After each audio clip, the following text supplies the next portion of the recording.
sekarang kita sudah siap untuk menunjukkan nilai ekspektasi posisi dan momentum untuk osilator harmonik kuantum yang disiapkan dengan keadaan koheren berosilasi seperti di kasus klasik. Nah, kita coba mulai. Nah, ini kita mulai nilai ekspektasi posisi dan momentum. Kita pertimbangkan ya, sebuah osilator harmonik kuantum yang kita siapkan dalam keadaan awalnya adalah keadaan koheren di sini kita punya. Dan persamaan 4.49 di buku yang kita ulas sekarang kita gunakan untuk menulis bilangan kompleks alfa dalam bentuk lain. Kita tahu persamaan 4.49 itu definisi dari operator anihilasi ya, sama dengan akar M atau massa dikali omega R, di sini frekuensi ya, dibagi 2 Habar. Kemudian dikali operator posisi ditambah I dikali operator momentum dibagi massa dan frekuensi. Nah, kita tahu bilangan kompleks yang akan kita tulis dalam bentuk lain ini ya, alfa di sini sama dengan nilai ekspektasi dari operator anihilasi. Nah, kita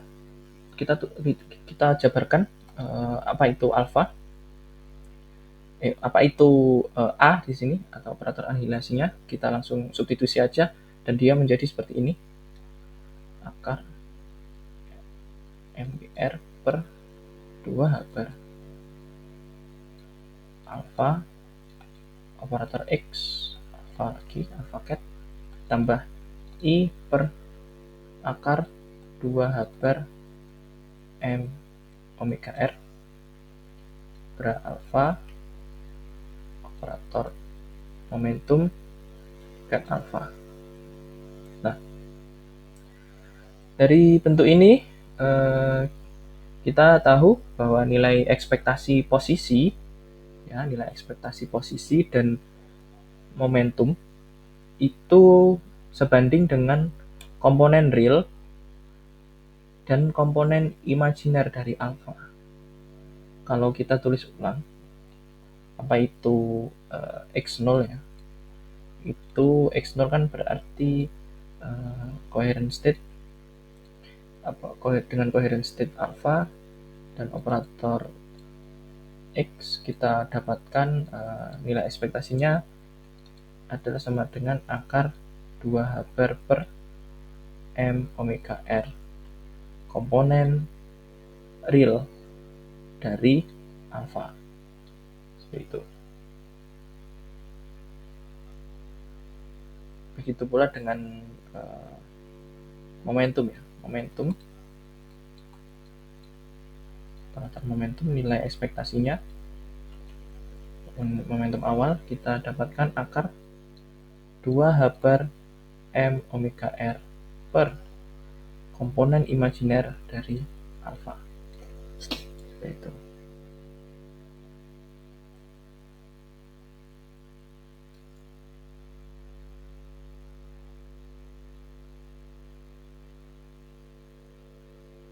Ya. Coba kita lihat ya, di sini memang seperti itu karena kita ketika kita hanya mengambil komponen real dari alfa, maka kita dapatkan hanya suku yang ini, komponen real.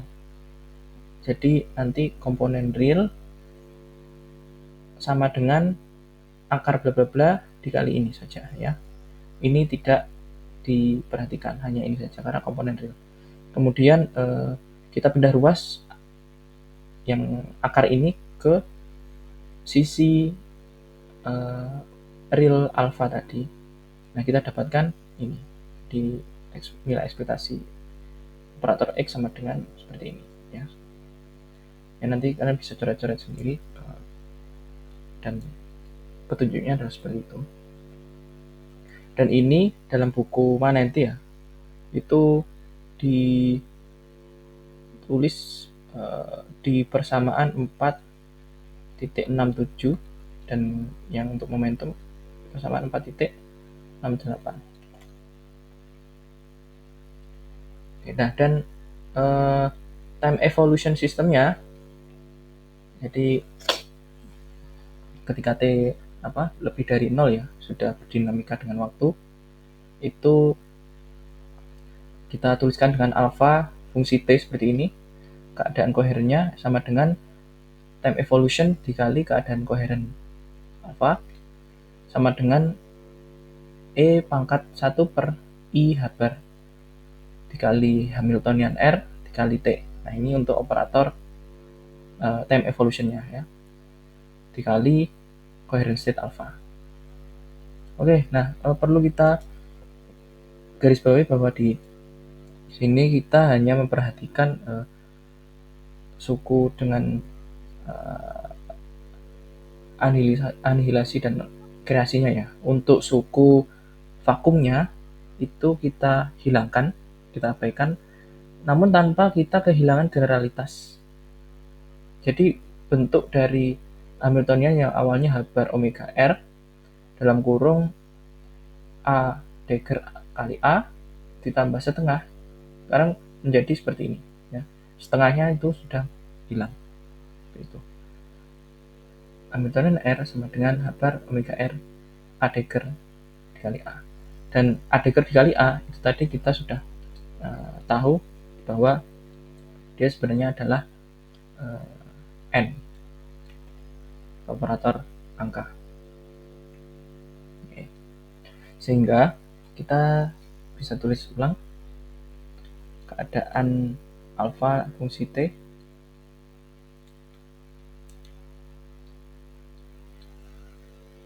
itu sama dengan E pangkat 1 per I H bar dikali H bar omega R N T. Kemudian untuk state koherennya, keadaan koherennya kita juga jabarkan dalam bentuk ekspansi koefisien tadi ya. Sehingga untuk ket alpha dia bentuknya menjadi seperti ini, E pangkat min setengah mutlak alpha kuadrat sigma N dari 0 sampai tak hingga alpha pangkat N per akar N faktorial dikali keadaan angka. Nah, oke. Kemudian kita rapikan. Di sini kita dapatkan E pangkat min setengah mutlak alpha kuadrat sigma N sama dengan 0 sampai tak hingga. Kita bisa coret-coret ya, ini H bar dengan H bar. Kemudian I kita bisa naikkan dan menjadi negatif. Oke, sehingga kita dapatkan ya di sini saya tulis dulu alpha N per akar N faktorial. Nah, E-nya ini masuk menjadi E pangkat min I omega R dikali T dikali operator angka dikali keadaan angka. Nah, coba kita perhatikan di sini. Kita mungkin lebih jelasnya kita terus ulang ya, E pangkat min setengah mutlak alpha kuadrat, nah N sama dengan 0 hingga kita terus ulang menjadi seperti ini, alpha E pangkat min I omega R T. Ini pangkat N dan ini juga pangkat N, sama aja ya, N ya, dibagi akar N faktorial keadaan angka. Nah, bentuk ini itu ada kaitannya dengan definisi dari keadaan koheren yang didefinisikan pada bentuk ekspansi koefisien ya, koefisien ekspansinya. Dan kita bisa simpulkan bahwa cat dari alfa fungsi T itu sama dengan alfa dikali E pangkat min I omega RT. Seperti itu. Jadi keadaan koheren sepanjang waktu itu sama dengan alfa E pangkat min I omega RT. Nah, ini jadi bentuk ini itu sama seperti definisi keadaan koheren ya pada bentuk ekspansi koefisien. Nah, artinya kita melihat di sini alfa fungsi T itu punya modulus yang sama dengan alfa. Ya, modulusnya sama dengan alfa. Tetapi berbeda fase. Ya. Nilai ekspektasi posisi pada T sama dengan 0 sekarang menjadi seperti ini. Kita hitung nilai ekspektasinya untuk alfa fungsi T ya. Dengan ini ketika T lebih dari 0. Sekarang nilai ekspektasinya bagaimana? Oke. Kita bisa tulis ini menjadi akar 2H bar per M omega R dikali, kita coba lihat ini itu apa, bentuk nilai eigen itu bisa kita tulis menjadi akar sesuatu dikali komponen real dari state itu. Komponen real dari berarti di sini alfa E pangkat min I omega RT. Ya. Jadi kita pakai definisi ini. Ya. Jadi nilai eigen nilai ekspektasi dari X itu sama dengan akar sesuatu dikali komponen real dari alfanya ya. Nah, karena kita pakai alfa fungsi T, nah kita tahu di sini alfa fungsi T adalah alfa E pangkat bla bla bla. Maka kita di sini juga mengambil komponen real dari alfa dikali E pangkat bla bla bla. Oke, kita coba jabarkan apa itu alfa dikali E pangkat min I omega RT. Kita dapatkan ya di sini 2H bar per M omega R dikali komponen real dari alfa itu kita tulis menjadi akar M omega R per 2H bar dikali X0 ditambah I per akar 2H bar M omega R dikali P0 E pangkat min I omega RT. Nah, alfa kan ini tadi. Nah, kemudian mungkin kita bisa lebih buat rapi ya. Kita tulis seperti ini. Akar 2H bar per M omega R komponen real dari ini saya keluarkan M omega R 2H bar dikali X0 ditambah I P0 per M omega R kali E pangkat min I omega RT. Oke. Kita lihat di sini.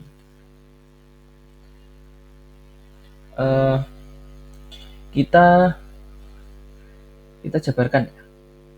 Sehingga kita nanti bisa mengambil komponen real yang bentuknya itu lebih detail. Oke. Kita sekarang hitung apa yang ada di dalam sini. itu di sini ya, sampai E juga kita jabarkan. Jadi dia itu kita bisa tulis ulang akar M omega R per 2H bar dikali X0 plus I P0 per M omega R. Nah, E pangkat sesuatu dan ada bilangan kompleks di situ.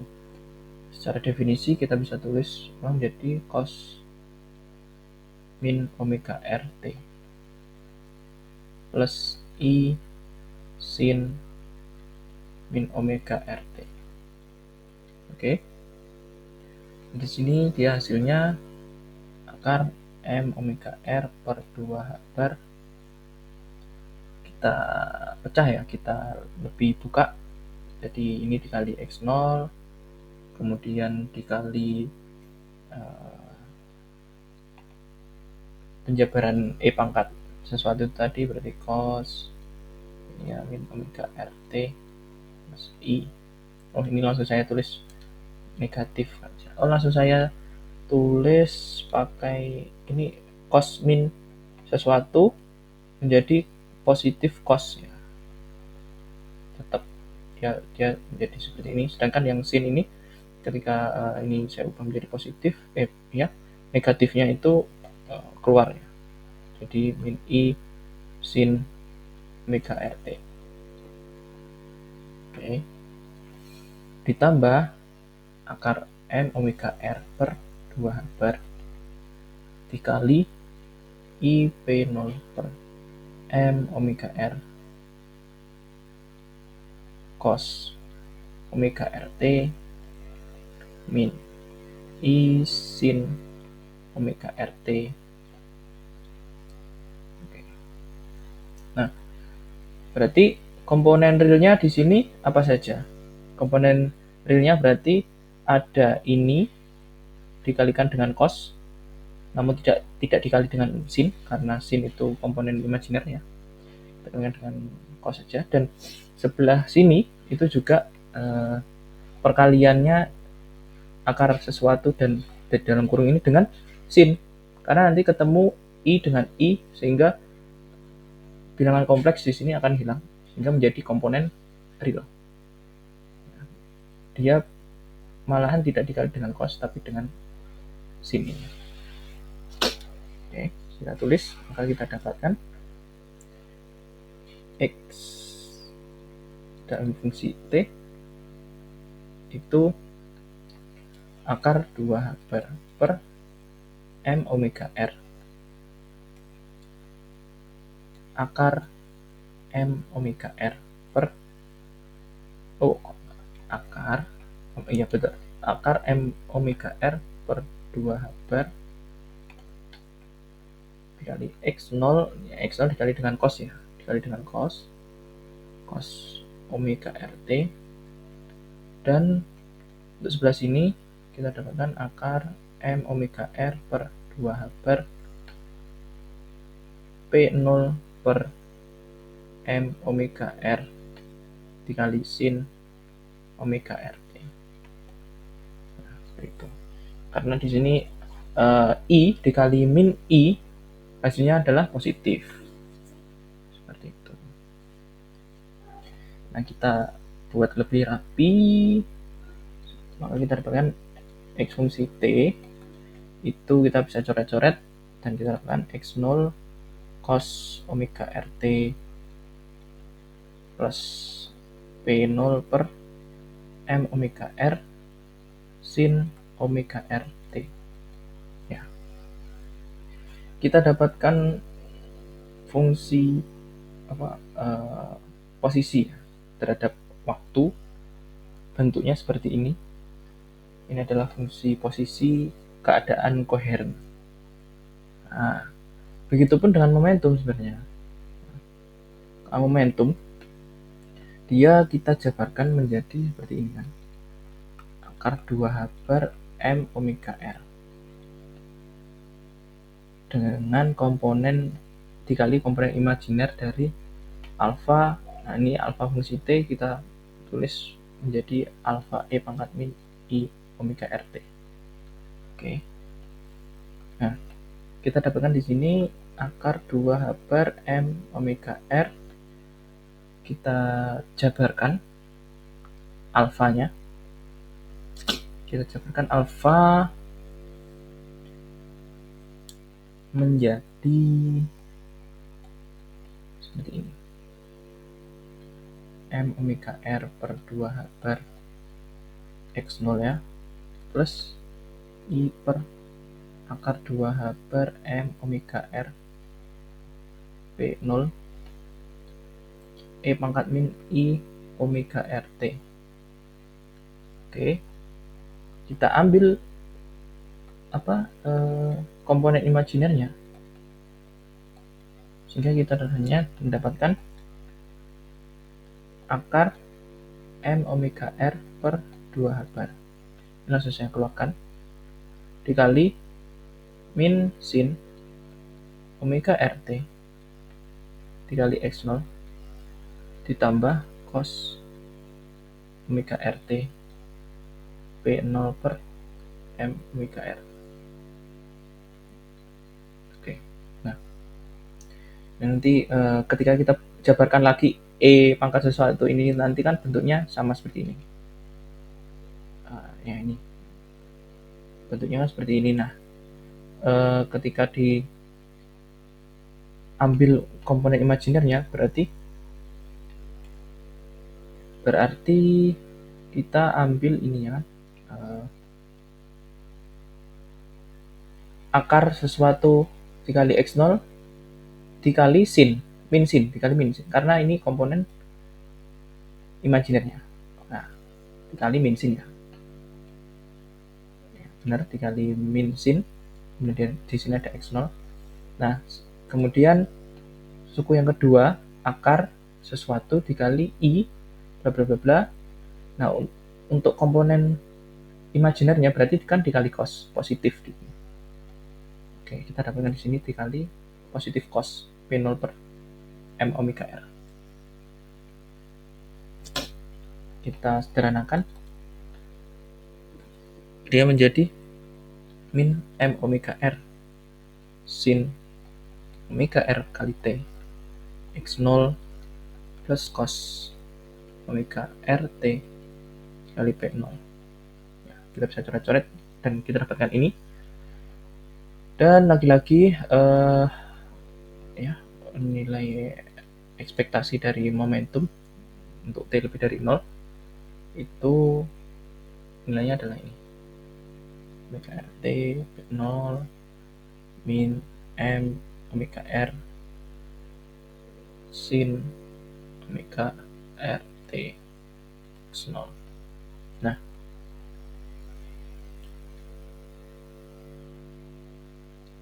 kita sudah dapatkan X fungsi T dan P fungsi T. Ternyata bentuk ini itu sama seperti solusi dari persamaan gerak klasik yang sudah kita tulis di awal. Nah, untuk persamaan osilator klasik itu X fungsi T diberikan oleh ini, dan P fungsi T atau momentum fungsi T diberikan oleh ini. Ini untuk kasus klasik. Dan ternyata pada kasus kuantum yang kita siapkan keadaannya itu koheren, itu kita dapati juga X-nya seperti ini dan P-nya juga seperti ini. Oke. Hingga kita bisa tahu di sini gerakan osilator harmonik kuantum yang disiapkan dalam keadaan koheren itu mirip dengan dinamika klasik.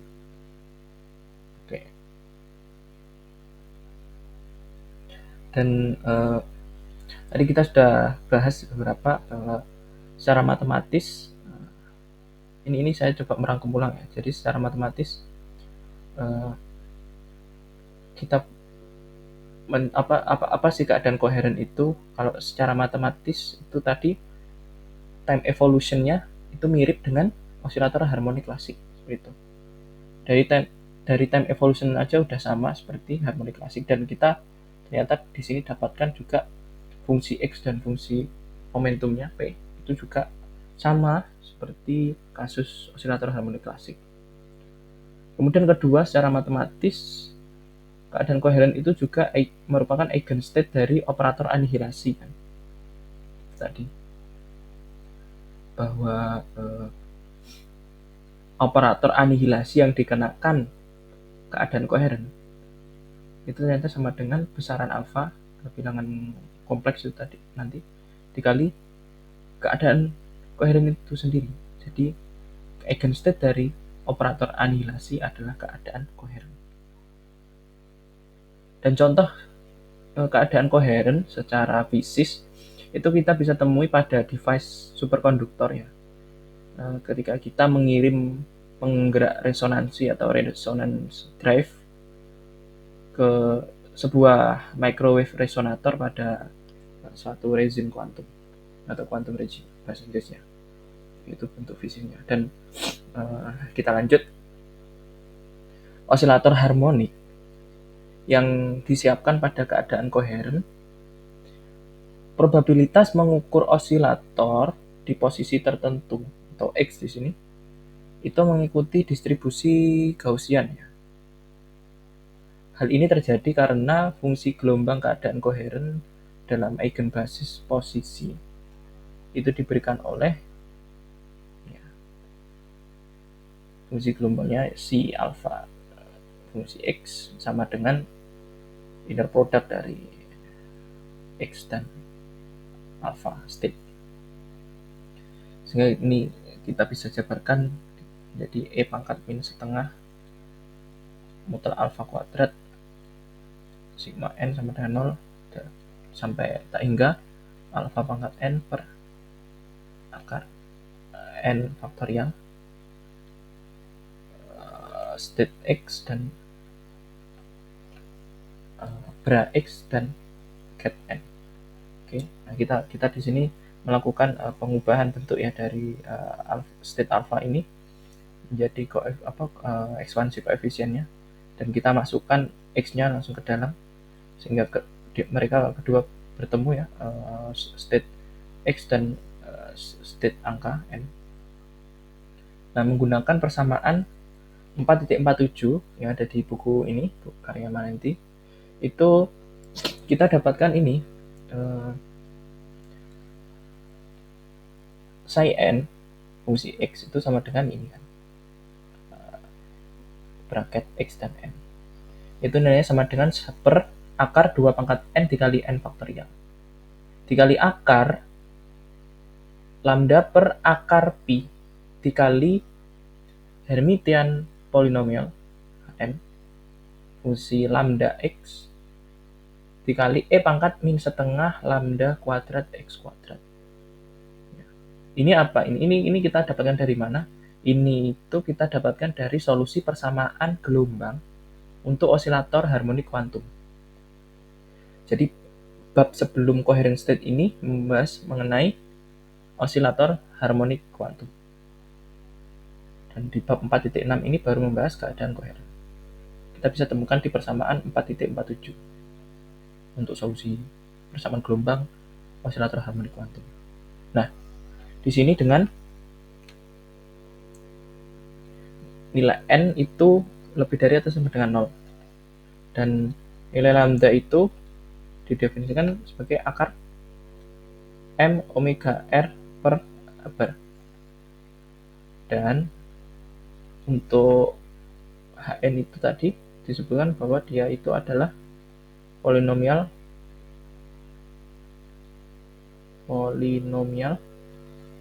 Hermit.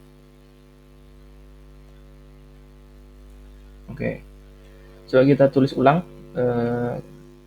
fungsi gelombang keadaan koheren kita, psi alpha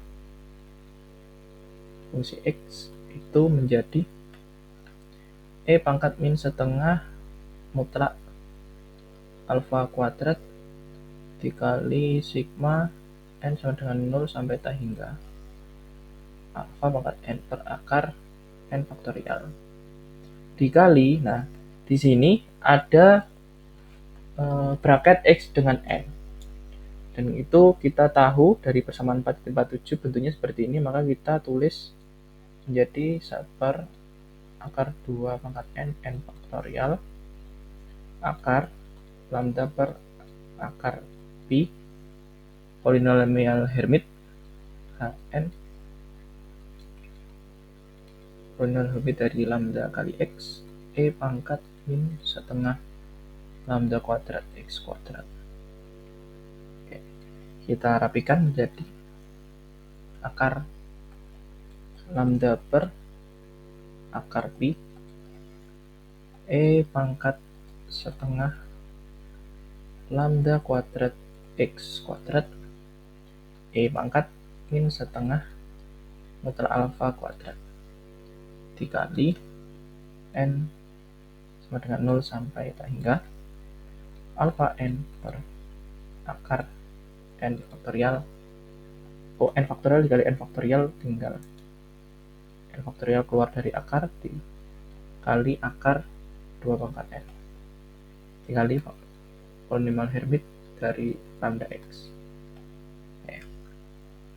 Nah, kita ingat fungsi generator dari polinomial Hermit adalah ya, jadi sigma n dari 0 sampai tak hingga a pangkat n per n polinomial Hermit n dari b itu besarnya pangkat 2 ab min a kuadrat. Nah, ini silakan pembuktiannya dilihat di beberapa buku matematika ya mengenai polinomial Hermit. Nah, dari bentuk fungsi generator polinomial Hermit ini kita tahu maka a di sini dari bentuk ini itu kita dapatkan adalah alfa per akar 2 gitu. Oke, dan b-nya adalah alfa x, sehingga kita tulis ulang bentuk ini. Ini saya pindah dulu, saya pilih warna biru.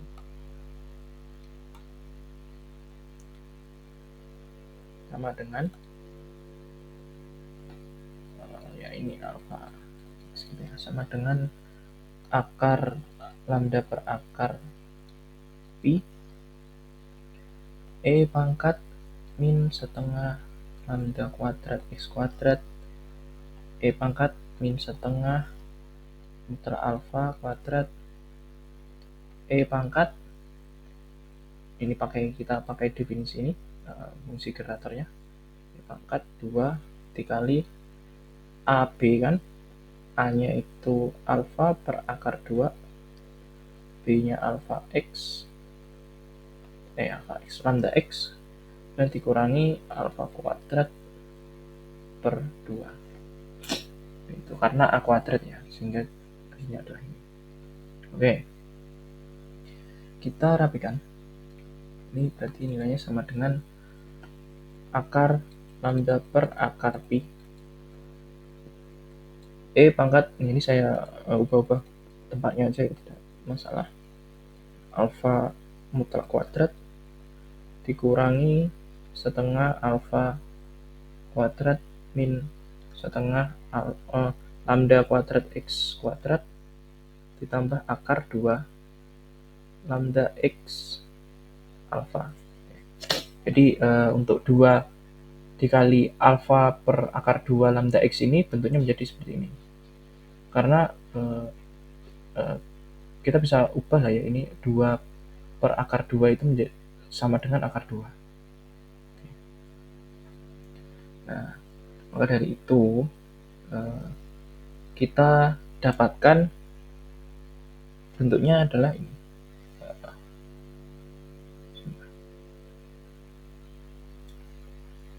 Bentuknya sama dengan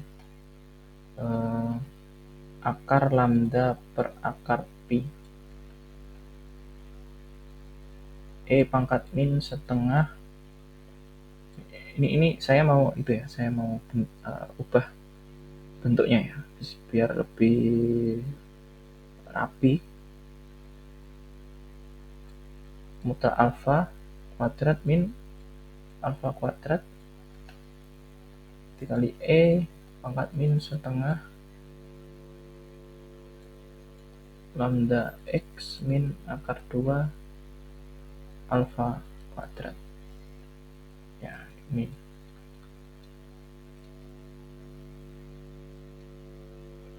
Nah, gimana bisa kok dari bentuk ini dibaca menjadi ini? Nah, mungkin ini kita coba sebentar untuk membuktikan ya, apakah benar bentuk ini itu adalah ini.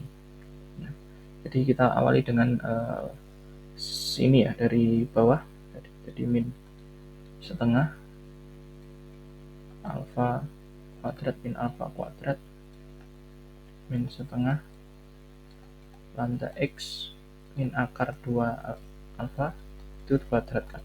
Nah, ini kalau kita jabarkan menjadi min setengah muta alfa kuadrat plus setengah alfa kuadrat min setengah dikali alfa kuadrat X kuadrat min 2 akar 2 alfa X lambda X alfa ditambah 2 alfa kuadrat.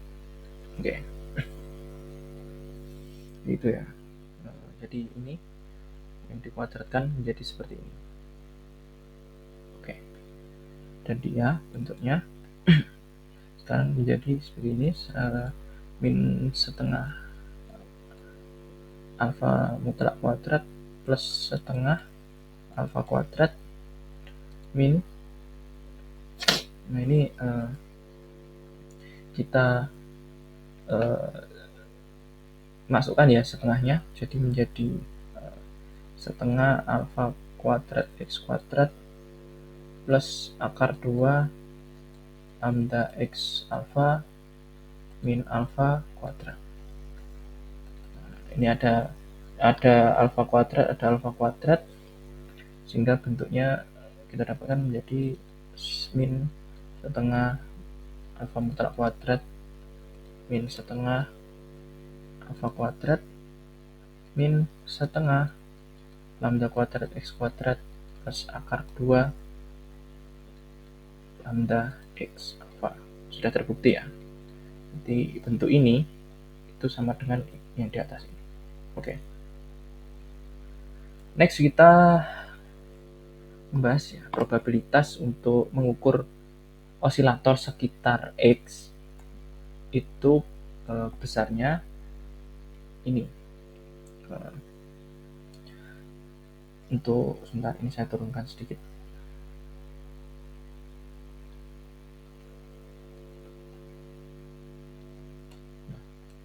Itu probabilitas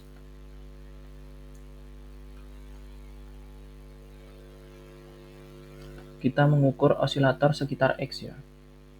Sekitar X adalah ini mutlak psi alfa fungsi X kuadrat dx. Ini untuk sekitar X, dan fungsi rapat probabilitasnya artinya adalah ini mutlak psi alfa fungsi X kuadrat.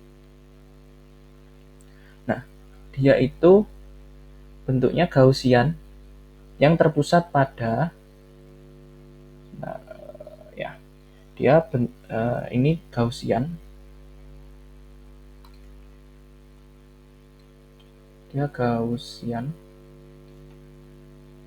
yang terpusat pada X0 sama dengan akar 2 komponen real dari alfa per lambda. Nah, ini bagian kita bisa mendapatkan ini karena ya dia konsisten ya dengan persamaan 4.67 tadi. 4.67 kita lihat tadi.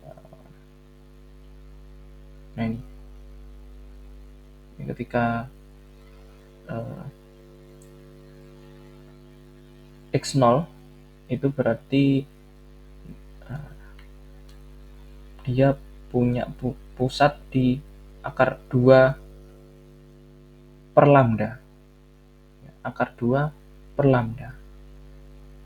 Per lambda tadi definisinya adalah akar M omega R per H-bar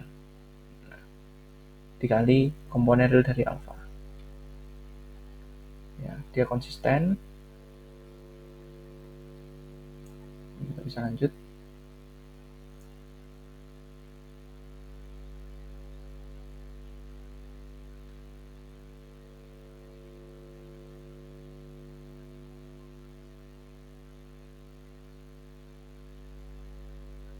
Nah, jika kita punya osilator yang bebas berevolusi dan sistem pada waktu T lebih dari 0, jika kita punya osilator yang bebas berevolusi, nah sistem yang kita punya itu pada waktu T lebih dari 0 akan berada pada keadaan state alpha dikali E pangkat min I omega RT tadi.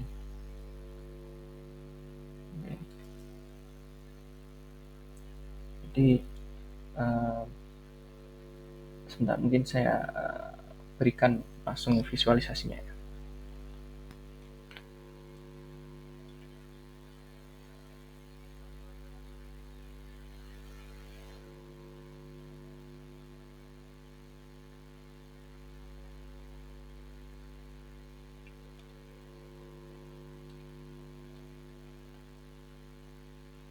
Nah, ini dia. Jadi ketika osilator itu bebas berevolusi, sistem pada waktu T lebih dari 0 itu akan berada pada keadaan alpha T, atau alpha T tadi yang kita tahu ket alpha E pangkat min I omega RT. Dan pada puncak distribusi probabilitasnya itu yang awalnya di sini di X0 itu bergerak ke XT ya. Yang besarnya adalah akar 2 komponen di sini tulis, nah ini XT besarnya adalah akar 2 komponen real dari alpha E pangkat min I omega R T dibagi lambda. Nah, kemudian apa, kita bertanya apa makna fisik dari alpha itu. Nah, seperti yang ditunjukkan oleh persamaan 4.67 dan 4.68 ya, yang membahas posisi dan momentum tadi. Bagian real itu sebanding dengan nilai ekspektasi posisi dan bagian imajiner sebanding dengan nilai ekspektasi posisi. Imajiner sebanding dengan nilai ekspektasi momentum. Jadi kita dapatkan posisi dan momentum di sana. Selain itu, saya tulis deh. Pertama kita dapatkan ekspektasi posisi, ekspektasi momentum. Kemudian modulus kuadrat alfa itu juga menunjukkan jumlah rata-rata eksitasi dalam keadaan koheren.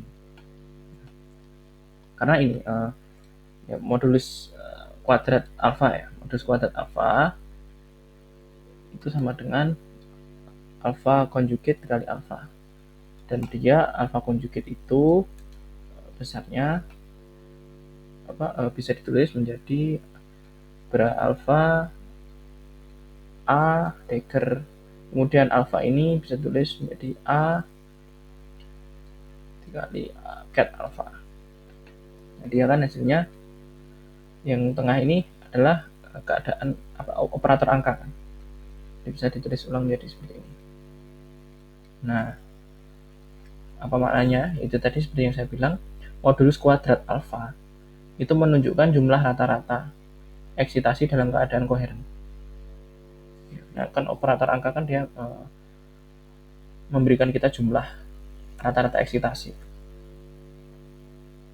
Oke, begitu.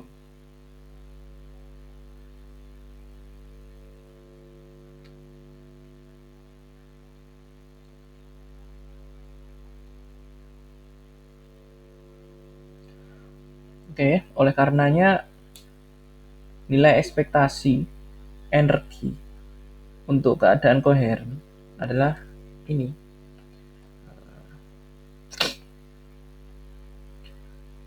Kita punya beralfa Hamiltonian R dan alfa itu besarnya ini ya, omega R n plus setengah alfa, itu sama dengan kabarnya yang kita keluarkan. Kita dapati ini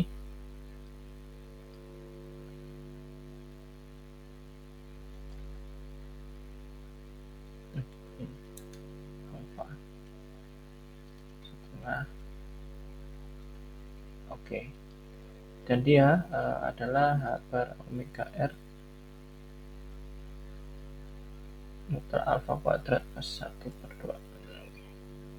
Ya, ini dengan besarnya muter alfa kuadratnya. Ya, ini kita bisa mendapatkan lagi-lagi di sini apa, nilai ekspektasi energi. Jadi makna fisik dari alfa itu kita bisa menemukan 1, 2, 3, 4. Ekspektasi posisi, nilai ekspektasi momentum, kemudian jumlah rata-rata eksitasi. Kemudian kita juga punya di sini adalah energinya.